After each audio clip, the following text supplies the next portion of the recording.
Hello, friends, and welcome to another exciting episode of Unseen Cinemondo, Mm. where we watch movies that we've never seen.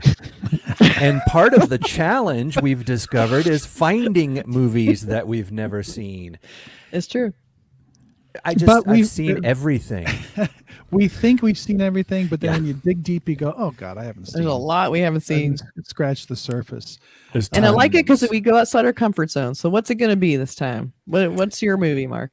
Mine is. I'm going back to another classic. There's some classics I haven't seen, and this one is from 1950. It's called The African Queen, directed by John Huston, starring Humphrey Bogart and Katharine Hepburn. It's one of those movies I've seen. I've seen commercials for it. I've always seen it on the TV. I might have watched bits and pieces of it, but I've never sat down, beginning to end, to watch the film. So much like great. Gone with the Wind, I'm going to do another classic. So this is one I should have seen. I haven't. So I'm going to watch that. I think you're going to like it. I'm excited. I'm excited. That's a great one. How about you, Kath? I am going to watch the Black Panther. I haven't caught all of the Marvel movies, but this is the one that I really want to see. I think it was just the timing, and I just never saw it. So I've been really looking forward to seeing this. It's like this is a perfect opportunity to watch this. So I'm going to try that. It's fun, and the star Chadwick Boseman is so great in it, and it's so sad that we no longer have him around as an actor. I mean, not just as the Black Panther, he was great in everything he did, but it's a fun movie. It's one of the Marvel films that's really rousing and fun, and it's it was a huge success critically as well as commercially. So this is the one at the top of my list. I missed a few of them, so I'm very excited to see this. It was directed by Ryan Coogler, who also did Creed, great director. So looking forward to it. Good. And how about you, Burke? I am going to go for a film that Kathy recommended by a director that I really like, the guy who did Parasite and The Host, right? Mm-hmm. And is his name Bong Joon-ho? Yeah, one of his first films. And this is one of his first films. It's called Memories of Murder, and 2003. It's from 2003, and it looks interesting. And I've never seen it. I don't think I've even heard of it. Yeah, so I've never seen either. Oh, so okay. It kicked off for me my whole obsession with Korean films. Oh. And so when I saw that, I said, "Oh my God!" I started watching all of them and realized how amazing they are. So it's become one of my favorite genres. He's a fantastic director. So so I mean, I know this is going to be good. It's going to be good. All okay. Right. Are we ready to get into the time machine and go time travel into the future to a time when all three of us have seen all three of these films? I'm ready. Okay. Let's do it. Here we go. Put on your safety belts. Okay. Here we go. Okay.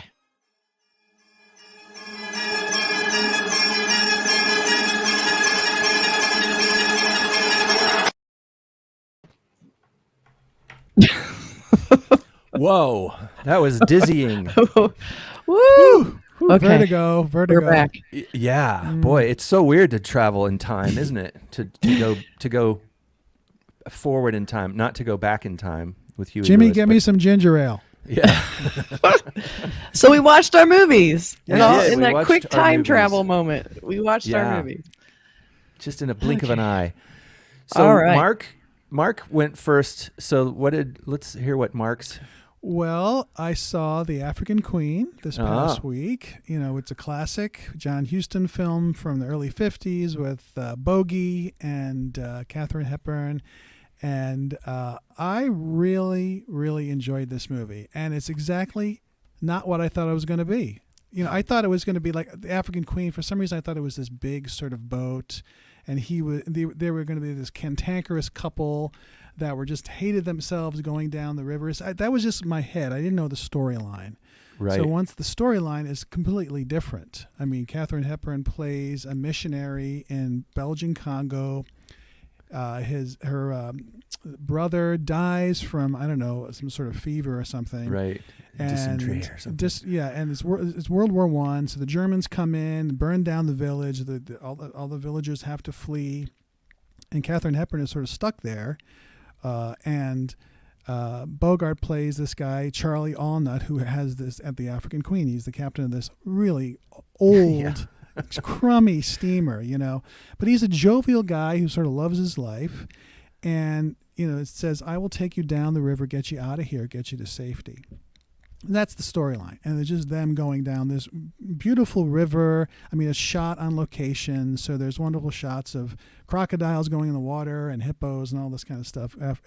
So very, very interestingly shot by John Huston, and it's just the relationship of these two. They get into trouble, they go down whitewater, they're shot at, all this kind of stuff. But what makes it is two legendary actors playing off each other. And it's just basically them in this boat going to this adventure. And you understand why they're both voted, Bogart as the #1 male actor of classic Hollywood cinema, and Katharine Hepburn is the #1 female actor of classic Hollywood cinema. It just shows in this film. And this is also they're not in their 30s or 40s, they're in their 50s, they're a little older, and it just works perfectly. So I thought it was really quick, fast, fun. I had some quibbles this about the special effects, but I'm not going to go crazy because the movie's 70 years old. Some of the matte stuff was kind of strange, and there's a shot where they're like attacked by these mosquitoes, and it's so obviously fake. I said, they should have just not put that in there. But but back then it probably seemed real. The bar was lower then. It was still spectacle. Guess, I gotta look at it through 1951 eyes, not through 2021 I haven't seen eyes. this movie either. Like it's just kind of inspiring me to want to see it because it's one of those classics I keep meaning to see and just never have. And I think Bogart is his favorite film role, and I get why. He's not bogey in this. He's not the cool sort of film noir tough guy with the cigarette, looking at dames and stuff. He's like this kind of like sad, kind of like lonely character that finds love, and he's just so happy to have found somebody who loves him back. Right. And that's the sweetness of the film. And I thought it was very sweet in that way. Like they really love each other. Their first kiss is really kind of awkward, but very sweet. And that's the movie. At the end there's some action, and they try to the whole idea they're going to stick a German gunboat in this big lake at the end of the river, and then they get caught, and there's all this kind of but the heart of the story is their relationship, and it's very sweet. Right.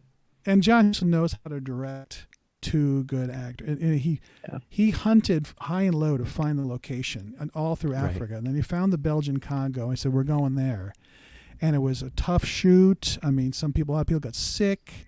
I think Lauren Bacall was there, like helping out. So it was kind of like this sort of almost guerrilla-like filmmaking. And that's not what I thought. I thought it'd be this huge production, big sets and stuff. No, it was filmed on location mostly, and I loved it. Funny. Right? Yeah, it's really good. I know think it's not independent. Think like an independent cinema film. With two huge stars. That's not at all what I expected. So it was great. And it doesn't have that feel of so many movies from that era where you can, it's sort of either backlot or, they filmed it in the flood trench at Universal Studios tour. No, there's a couple of shots where it's obviously, it's they have the special effects and stuff, but mostly it's done on location, and you actually see the boat going down rapids with stunt people acting as as the captain. And you get a feel for the danger of the trip in the film, which is nice. And also the grittiness and just the dirt and the heat and all that sweaty, stuff. uncomfortable, and her fancy clothes, the old style clothes, and I mean the characters. I love that film. Just like you said, for the characters, I could have watched them in a Jeep going across Texas. They're just fun to watch together. You put those two giant personalities together in any situation, it would have been a fun movie.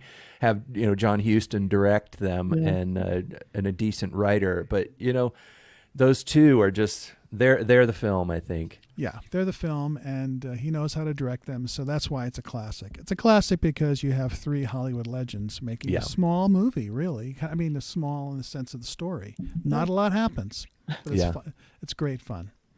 I'm glad. So I'm very glad to have seen it, and it's good for me to do this, to see these movies that I've always said I should see. Gone with the Wind, and now The African Queen. There are plenty more. Yeah. So it's fun for me to do. How about you, Burke? Very cool.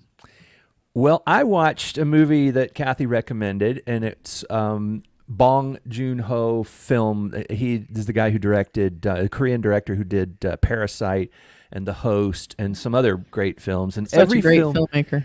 Yeah. Well, every film that I've seen of his is just great. Like, wow, what a attention to detail, storytelling, beautiful shots. And some people might think, well, if you think a film that's shot outside of America is not going to be as good as an American film, watch his movies. Yeah. And or a film that's made in a country that doesn't have the infrastructure of Hollywood or whatever, and maybe doesn't have the same level of talent as far as the crew, cinematographers or music or sound design or editing or whatever. No, think again. These are completely 100% no compromise, very well made films. And this is no exception. This is his first film, his first feature. And it is so confident and beautifully shot. The story is told really well. The acting is great. The casting is really good. His guy that he has in all of his movies, I guess, this actor Song Kang-ho. I love him. Who is he's the guy on the left here, and you recognize him from Parasite if you've seen Parasite. Mm-hmm. And he's just great in this. All the whole cast is good. He was the main star and host also. In The Host, yeah. And him with the it's just great cast, everybody. But it is an unpleasant film. It is you don't really like anyone. There's one young cop who comes in that you kind of like him, and even he's not perfect, but what it basically is a story of a serial killer in Korea where such things are not common. Not like here. And it's based on a true story. I think it's based on a true story about a real, like what they consider to be the first serial killer in Korea.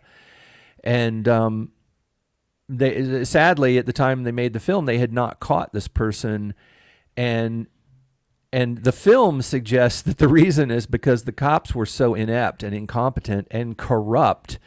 Usually you watch a movie like this and the cops are these heroes. They're out there trying to solve the murder. They're being clever. They're trying to figure out who did it.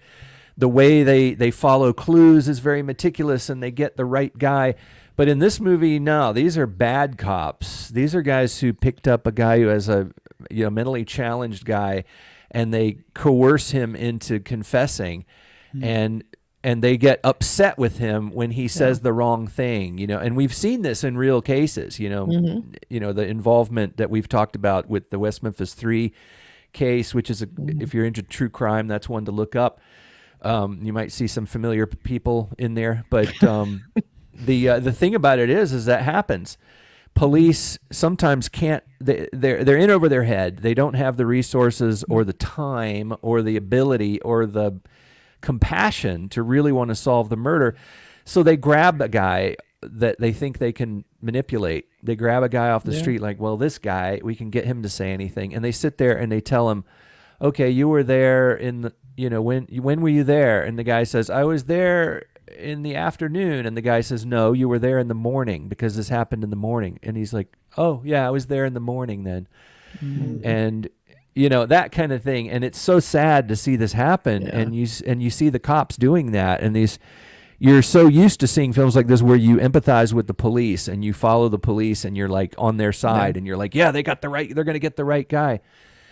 They don't. And they end up ruining lives and destroying lives. And at the end of the film, it's a bit of a, I guess I already said that they didn't catch the guy, but in real life, they eventually caught the guy, evidently. That's really cool. Yeah, you can look up the story. Or did they just find another person to blame it on? Apparently it was scientific. It was like they found a DNA that matched this guy who was in prison and who had been out of prison at the time of the murders, but then once he was in prison, the murder stopped, and his DNA, they found body fluids on the victims that matched his DNA. He then confessed to all the murders and more in a way that made them realize this was the guy. So apparently, evidently they got the guy. But the chaos in this film of them trying to solve this crime, and you just see these things happening, like they find a footprint at one point. And then there's people they're going to get the camera to take a picture of the footprint, and there's a car drives over it. And it's like, dude, you were supposed to stop that guy from driving over the freaking footprint. And they did not secure the scene. Well, the scene in the field, like this scene right here, you can see. Yeah. There's there's of people excitement. like family members coming down to see the victim, and they're stepping all over everything. They're tripping over things, and they're picking things up, and you're like, my God. Yeah. And it's not an indictment of Korean law enforcement. It is an indictment of law enforcement in general when it's not.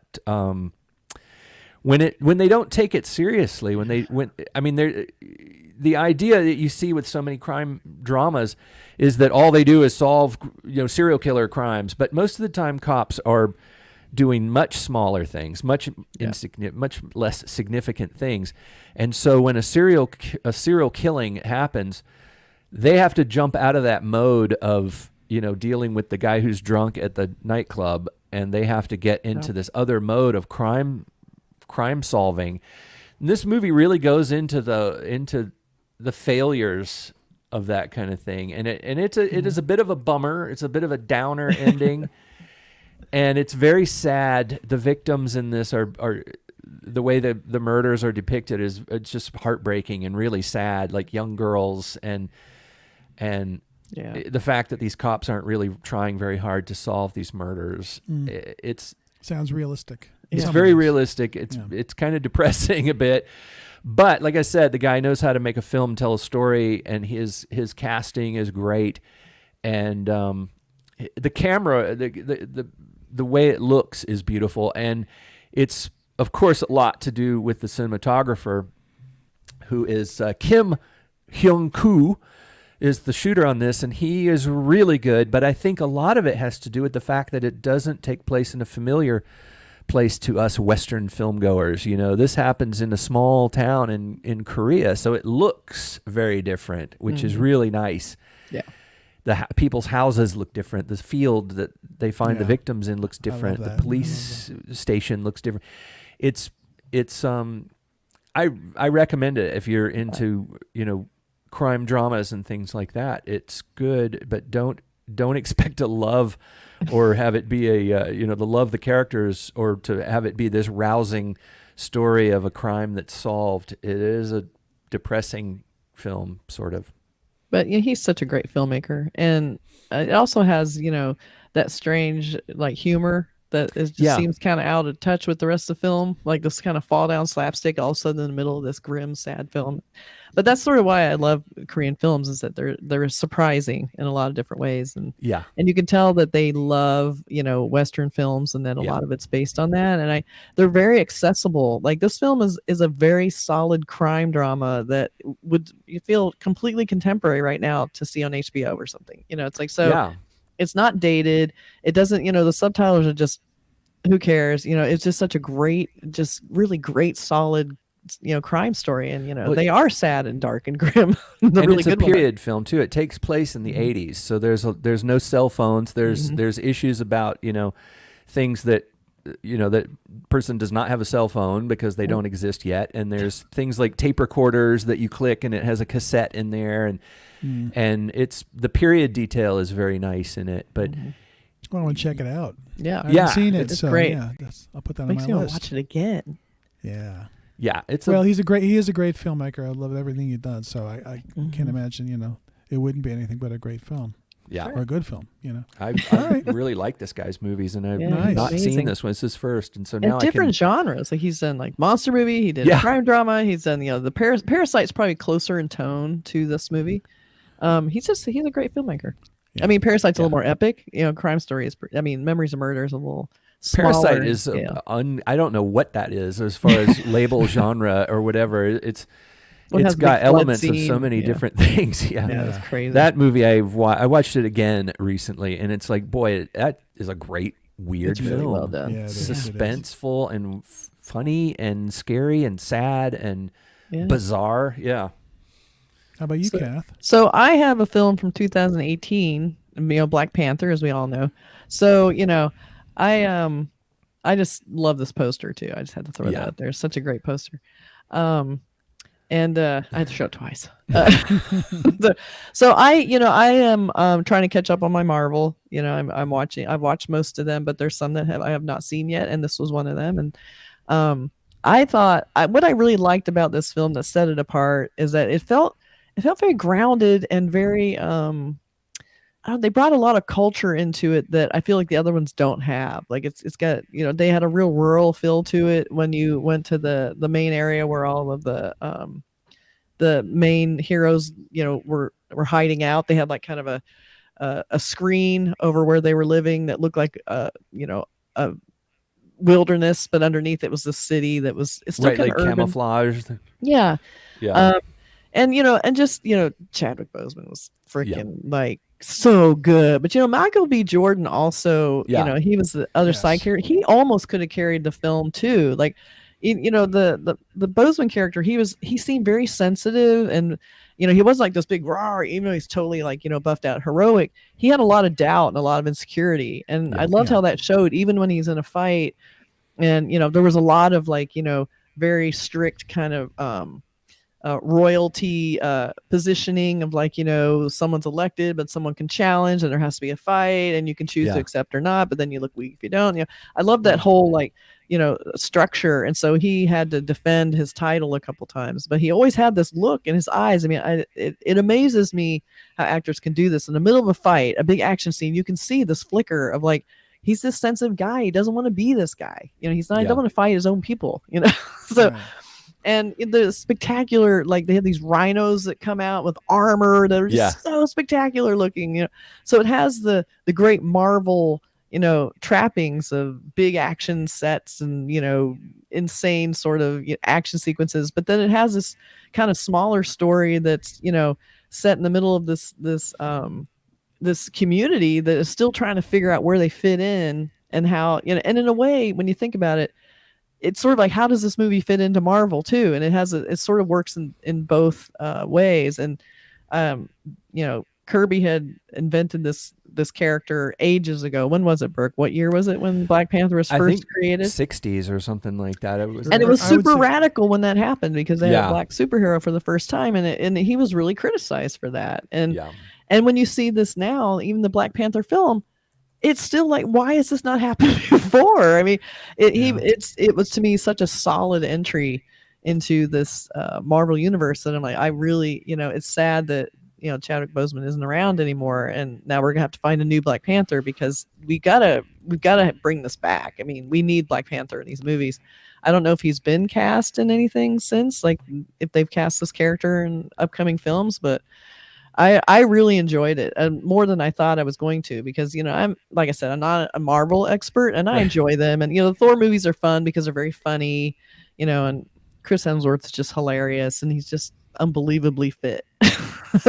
And then you have this movie, which I feel like just kind of brought it back down to earth a little bit. Well, I really appreciate that. I really, really enjoyed that. Well, you mentioned the director Ryan Coogler, who's done small movies. He did Fruitvale Station, a super low budget film, and then he did Creed, and like that's so you're coming from that angle as opposed to coming from, and I think Marvel, by getting, I think her name is Chloe Zhao, who did Nomadland, to do it. They're kind of getting these independent directors who have their own voice, making these big films, as opposed to getting sort of the guys that know how to make big blockbusters. They're bringing in some personality to the direction. It really does. I mean, you feel connected in the middle of this huge, crazy film. There's this very solid characterization of these people you care about, and that's a really good director, bringing that humanity through in some of this, because you can be overwhelmed by all the effects and all the mythos and the whole hierarchy and of the Marvel CGI, stuff. Oh my God, so much. And the fact that they can exist around that, and you care about these characters and know who each person is when they're fighting, where they are in the scene, that's amazing.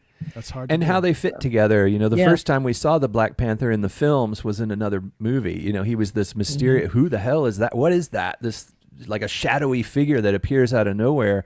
Yep. And was that in the Captain America film? I don't know. Yeah, okay. And he actually, we were talking earlier about Jack Kirby creating the character in 1966. Actually, his first appearance was in a Fantastic Four comic book, number 52, 1966.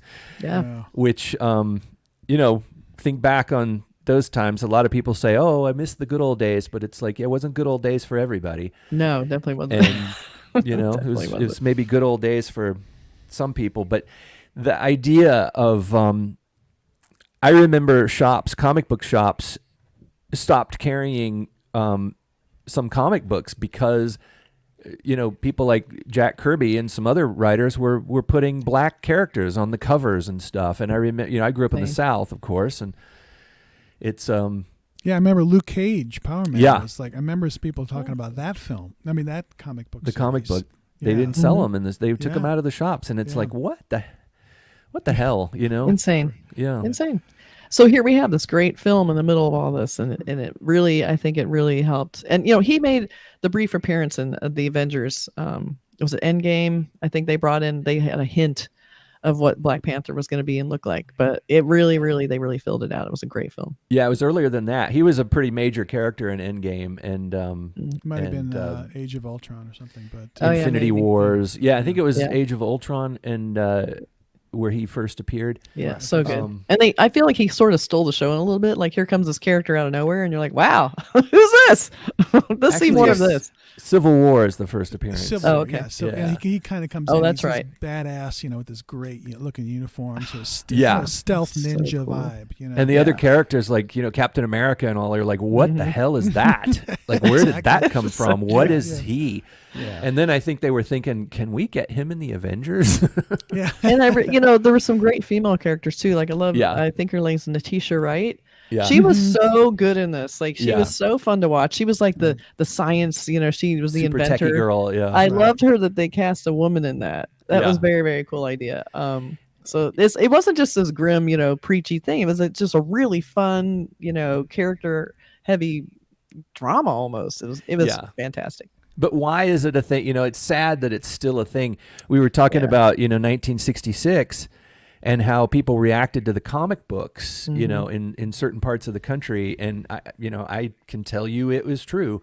And suddenly you couldn't buy, because I was big into comic books, and suddenly you couldn't buy them, and then you find out, it's because it had a black guy on the cover, Ridiculous. seriously. And the thing is, people were complaining about it back then in 1966, but then when this movie came out and you had these strong black characters, like royalty, nobility, superhero, heroic, being portrayed heroically, there were people that were complaining about it. 52 years later. Yeah. There was this movie was some people considered this movie to be controversial. And people are still talking about it, and it's just like, what? Come on, grow the hell up. Just it's a huge step forward in superhero movies, and I recommend everyone see it. And I remember my black friends when I was a kid. I had when I went to school, you'd see him with these comic books. I'm like, where did you get that? Like, he had a Luke Cage comic book, and I'm like, where? I can't find that in my white people store that I go to. White people store. Oh my god! And he was like, "What the hell?" And we were looking, and they're like looking at it, and like, God, this is like Black Panther. It's so cool. It's like, That's really funny. Anyway, So So that I was think a we great grow up round. by now, but we still need some work, don't we? We definitely do. But we've each saw a film that we were happy we saw. Yeah. Which was what Unseen is all about. I'm That's sure right. there are movies out there that you've said, "Oh, I should see that," but it's old, or it's too long, or it's this or that. I'm not in the mood. See it. You're not going to See regret it, and Or then maybe comment. you're putting it tell us. off. There's some movies that I remember I didn't see Casablanca for many years. And for some reason I felt like I was saving it, like I really want to sit down and really watch it, like really get comfortable and make a cup of coffee and sit there in front of the big TV and watch. But it's like, I watched it and I was like, it's great film, but the lesson I learned was, if there's a movie that's considered a classic, check it out. Just check it out, watch it, and listen to your friend's recommendation. Find your trusted friends, and if they tell you a movie is really, really good that you haven't seen, see it. I'm We are always your- at that, like, when I'm resistant to see a film, like, just watch the first 10 minutes. If you don't want Yeah. to watch after that, maybe come back later. But usually about 10 minutes in, you just want to finish it 99% of the time. So Hey. whatever the movie is that you've been putting off, just give it 10 minutes and see how you go. We are your trusted friends. Yeah, Trust us. Trust us. your movie buddies, as we used to say in the olden days of Movie Cinemondo. buddy. All right. So until the next Unseen, that will then be Yes. seen. Yeah. And to don't try to suggest movies to us that maybe we haven't seen. See if you can if you can name a movie that's really good that we haven't seen, and then we watch it and we really like it, you get a free sticker. Postage paid. And they're cool stickers. They are very cool. So We'll you pay will be for the very stamp. glad. Yeah, we'll pay, and a stamp, and you'll get a sticker and a used stamp, a used postage stamp, And a used envelope. So there you Yeah, used go. And envelope, you yeah, that recycle you can- recycle that envelope. Yeah, All right. Till next time. such value. See you, everybody. Take care. Take care, everyone. Bye.